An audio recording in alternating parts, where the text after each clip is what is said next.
Do you love business? Are you an entrepreneur at heart?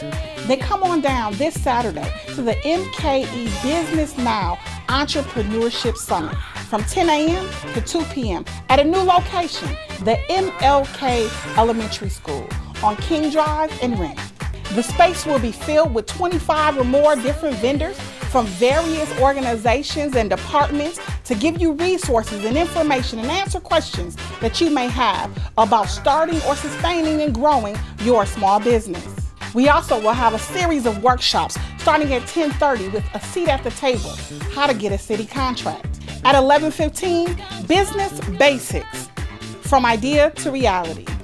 The second workshop, also at 11:15, is how to secure the bag, how to finance your business.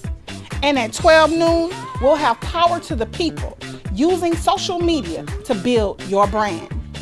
I know you've heard about all the great work happening on King Drive. Well, that wouldn't be possible without some awesome small businesses. And some of those owners will be available on Saturday at the summit for you.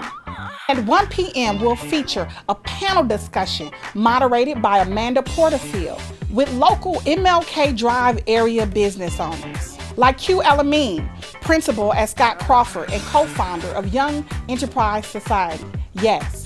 We'll also be joined by Dr. Robert Biko Baker, owner of Render Tech, and co-owners of Pete's Fruit Market, Teddy and Anne-Marie, see Teddy this, and Bobbity Tatum and Lorena Hightower, co-owners of Rise and Grind Cafe, moving to King Drive in the old Growing Power Deli location. Hope to see you at the Entrepreneurship Summit so you can get the resources you need to make your business dreams come true.